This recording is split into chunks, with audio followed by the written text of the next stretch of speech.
Vaquero is the word now that we use to describe a style of ranching and raising cattle and an approach to livestock in general. It comes from Spain and it's centuries old. It originated in North America, more in California in the mid-1800s.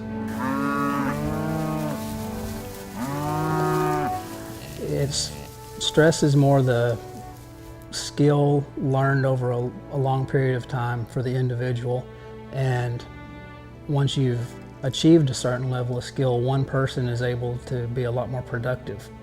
And it is lower stress on the livestock and lower stress on the horses, and probably on the people as well. It certainly seemed that way to me.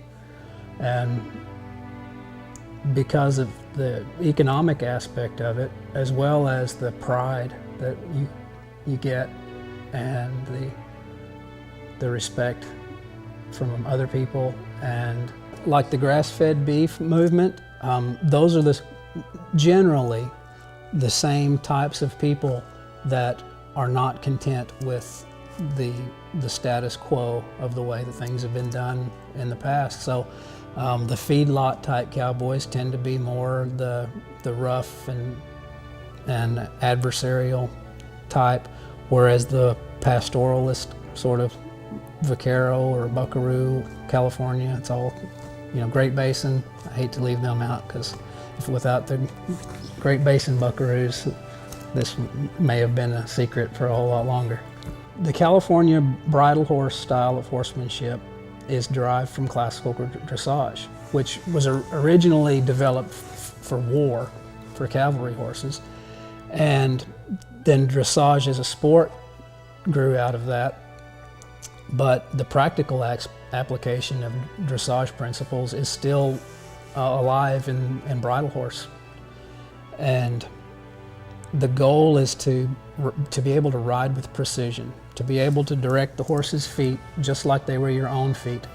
And you can, do fancy maneuvers that are, akin to dancing with the horse, but also to keep your horse quiet around cattle, you need to be able to get them to move quietly and calmly and precisely. Sometimes just a horse, if you're parting cattle, or what in California would call parting, in Texas they would refer to it as cutting or sorting cattle. Sometimes just the horse leaning its weight forward or back is enough to either stop a calf from coming by you or to let them go on by. So you can mess up a lot of work just by being 4 or 5 inches out of position. And it constantly changes. So you have to read the herd, read the movement of the herd, and then adjust your position and your horse's position based on that to get the outcome you want. You view the herd of cattle as a group, and you learn to work with that group like a class, like a teacher would work with a class.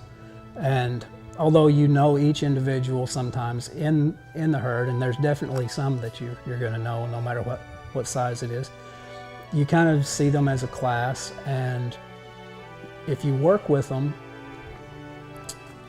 and you're working with your horse along the way, you go out, check your cattle, ride through them quietly, work on your horsemanship, everything stays calm.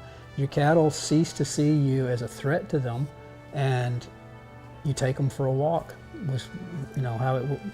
That was just the way it was described to me at one time, and that was my job. I was the new cow walker, and go out in the morning, get the herd up, let them stretch, let them cough a little bit, and get them all moving, and then start to steer them a certain direction and just take them somewhere for some exercise, a little mental stimulation, and they do better. They gain weight better, they don't get sick as often, and they're much easier to handle.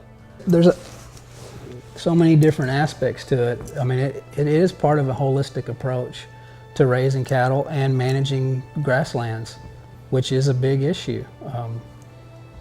Drought management, weed control, managing riparian areas. I mean, all this it all fits together, and it's almost, to me, illogical to take any other approach.